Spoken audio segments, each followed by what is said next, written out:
शिरपूर तालुक्यातील खर्दे बुद्रुक येथे आज दिनांक 4 डिसेंबर रोजी गुरुदेव दत्त जयंतीनिमित्त यात्रा उत्सवात सुरुवात झाली।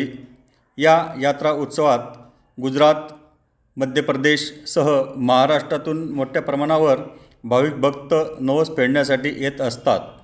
यात्रेत लहान बाळासाठी पाळणे, झुला, खेळणे, खाऊची दुकाने मोठ्या प्रमाणावर थाटली आहेत।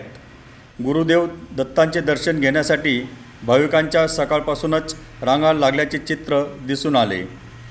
मंदिराचे अध्यक्ष श्री भरत लोटन गुजर, प्रभारी सरपंच सौ प्रमिला बापू कोळी, पोलीस पाटील सुरेश हिरामन सोनोने, खर्दे येथील प्रतिष्ठित नागरिक रवींद्र बापू, चंदूबाई तसेच दत्त मंदिर ट्रस्टचे सर्व सदस्य व स्वयंसेवक यांचे अनमोल सहकार्याने यात्रा उत्सवास आजपासून सुरुवात झाली आहे। या यात्रा उत्सव दरम्यान पोलीस प्रशासनातर्फे चोख बंदोबस्त ठेवण्यात आला आहे। आज आपल्या शिरपूर तालुक्यातील खर्दे येथे जी दत्त मंदिराची जी यात्रा उत्सव सुरुवात झाली, या यात्रा उत्सवामध्ये आधी पुढील काय कार्यक्रम असणार आहेत?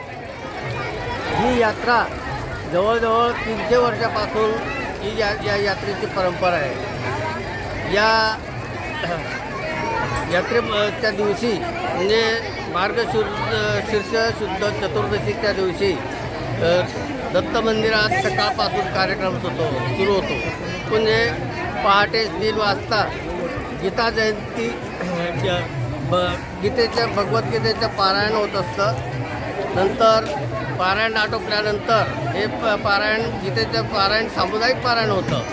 पारायण आटोपल्यानंतर मग श्री दत्तात्रय प्रभूंच्या श्रीमूर्तीचं मंगल स्नान करण्यात येतं। त्या ठिकाणी सर्व ग्रामस्थ, महिला, सर्व सद्भक्त मोठ्या भावनेने उपस्थित राहतात। श्रीमूर्तीचं मंगल स्थान होतं। विडावसर, पूजावसर सर्व भाविक मनोभावे करत असतात। दंडोत प्रणाम। धन्यवाद दादासाहेब।